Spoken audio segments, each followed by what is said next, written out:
रोजच्या रोज ताकासाठी किंवा रोज दही खायचं असतं, पण फॅट असतात म्हणून बरेच जण दही खाणं टाळतात.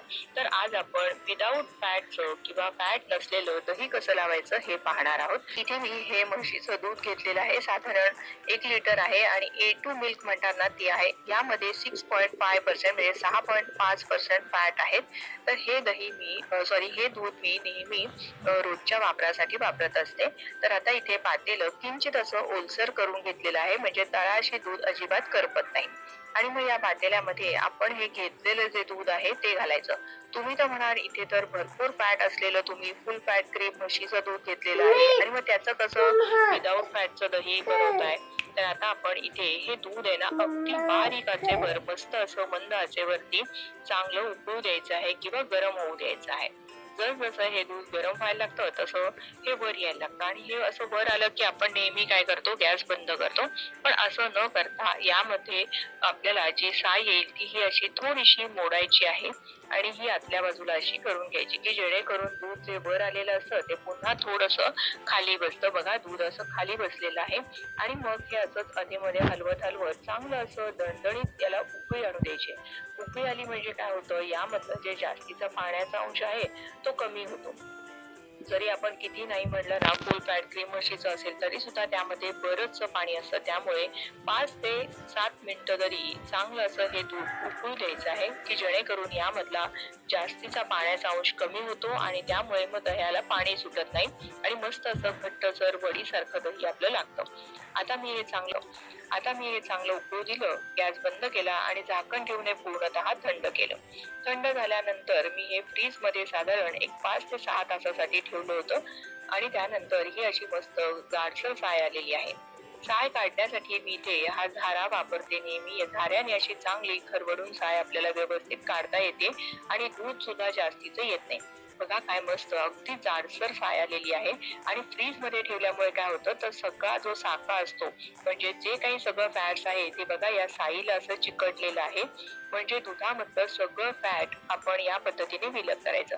आपण नुसतं जर काउंटरवर किंवा ओट्यावर जर का हे दूध थंड व्हायला ठेवलं असतं ना तर इतकं फॅट हे जमा झालं नसतं.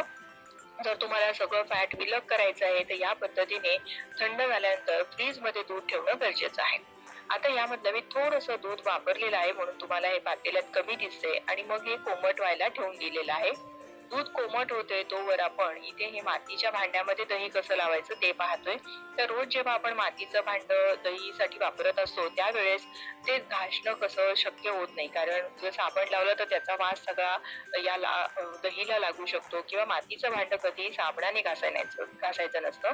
म्हणून आपण जसं लहान मुलांच्या बॉटल्स कशा दुधाच्या पाण्यामध्ये उकळतो त्या पद्धतीने हे मडकं असं उकळवायचं आहे किंवा मग त्यामध्ये उकळतं पाणी घालायचं आणि नारळाची शेंडी किंवा एखादी प्लास्टिकची घासणी असेल त्याच्याने हे आपल्याला घासून घ्यायचं आहे. आणि जर तुमच्याकडे मातीचं भांडं नसेल तर स्टीलच्या भांड्यात सुद्धा आपल्या दही लावता येतं किंवा तुमचं कुठलं भांडं काचेचं असेल ते सुद्धा वापरलं तरीही चालेल.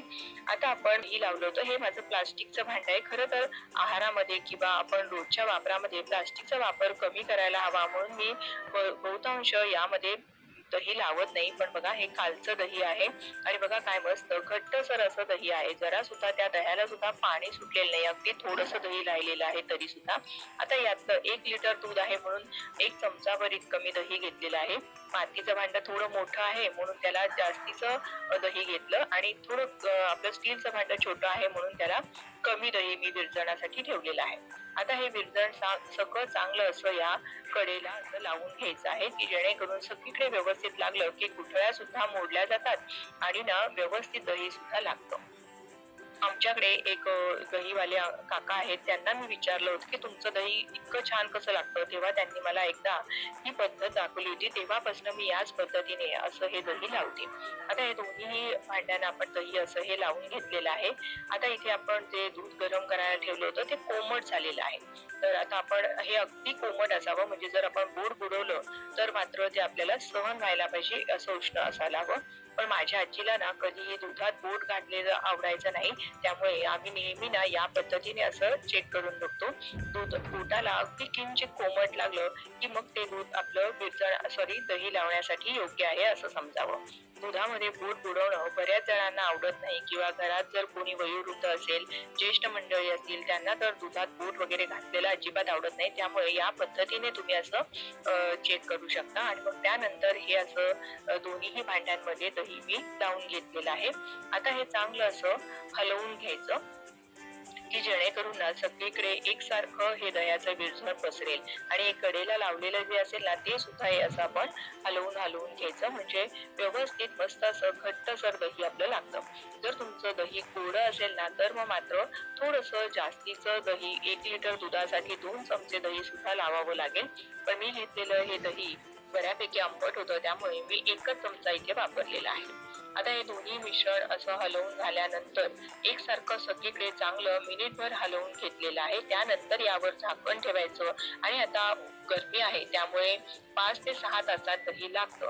दही लागलं की मग हे दोन्हीही भांडी आपल्याला फ्रीजमध्ये ठेवायची म्हणजे दही आंबट होत नाही. आणि मुळात म्हणजे ना आता ही दही लागण्याची जी प्रक्रिया चालू असते त्यावेळेस आपल्याला जरा सुद्धा सारखं झाकण उघडून बघायचं नाहीये. जिथे आपण सारखा हात लावणार नाही अशा ठिकाणी ही दोन्ही भांडी ठेवून द्यायची. आता मी तुम्हाला हे एक साधारण 7 ते 8 तासानंतर दाखवतेय. बघा 5 ते 6 तासानंतर मी हे भांडं फ्रीजमध्ये उचलून ठेवलं होतं कारण 5.5 ते 6 तासामध्ये दही व्यवस्थित लागलं कारण आता उन्हाळा आहे. आणि हे भांडं बघा मी उघडं करतेय तरी सुद्धा जरा सुद्धा दही खाली पडलं नाही. अजिबात पाणी न सुटलेलं मस्त असं अगदी खरवस असावा तसं हे आपलं दही बनवून तयार झालेलं आहे. बघा दोन्हीही भांड्यातलं मातीच्या भांड्यामध्ये तर जास्तीचं जे पाणी असतं ते माती शोषून घेते पण स्टीलच्या भांड्यातलं सुद्धा मी तुम्हाला दाखवलं की जरा सुद्धा आपलं हे दही खाली पडलं नाही कारण आपण दूध व्यवस्थित आटवून घेतलं होतं. आणि हे जे दही आहे ना ते दही आपल्याला रोजच्या आहारामध्ये घ्यायला किंवा ज्यांना वेट लॉस करायचंय, ज्यांना स्वतःची बॉडी हायड्रेट ठेवण्यासाठी ताक प्यायचं आहे, अशांसाठी खूप फायदेशीर आहे. कारण फॅटवालं दही जर आपण त्याचं ताक केलं तर मग मात्र आपल्या शरीरातले फॅट्स वाढू शकतात. पण या प्रोसिजरमध्ये आपण फॅट सगळे बाजूला केलेले आहेत. पण दुधामध्ये असलेले कॅल्शियम किंवा प्रोटीन यामध्ये तसेच शिल्लक आहेत. त्यामुळे हे दही जे आहे ना हे फॅट्स ज्यांना नको आहे त्यांच्यासाठी खूप फायदेशीर आहे. ताक बनवण्यासाठी फायदेशीर आहे. बघा या दह्याला जरा सुद्धा पाणी सुटलेलं नाहीये आणि हे दही बघा आपण सुरीने सुद्धा सहज असं कापू शकतो. इतकं छान मस्त असं वड्या पडावं इतकं मस्त आपलं हे दही तयार झालंय. जसं की मी खरवस कापतेय ना इतकं छान असं हे मला स्मूथ टेक्स्चरचं आपलं हे दही तयार झालेलं आहे. तुम्ही सुद्धा या उन्हाळ्यामध्ये या पद्धतीने दही लावून पहा आणि याच दह्यापासून रोजच्या आहारामध्ये वाटीभर ताक किंवा ग्लासभर ताक तरी आपल्या आरोग्याच्या दृष्टीने उत्तम असतं. हे ताक सुद्धा बनवण्यासाठी हे दही खूप फायदेशीर आहे. ज्यांना कोलेस्ट्रॉल आहे किंवा वेट लॉस करायचं आहे त्यांच्यासाठी तर हे दही खूप फायदेशीर आहे. असं हे जरा सुद्धा फॅट नसलेले दही तुम्ही सुद्धा या उन्हाळ्यामध्ये नक्की करून पहा. याच दह्यापासून आपण उद्या ताकाचे विविध फ्लेवर्सचे ताक तयार करणार आहोत. आणि जर व्हिडिओ आवडला असेल तर प्लीज व्हिडिओला एक लाईक करा. तुमच्या मैत्रिणींना नातेवाईकांना जास्तीत जास्त शेअर करा. अशा छान छान रेसिपी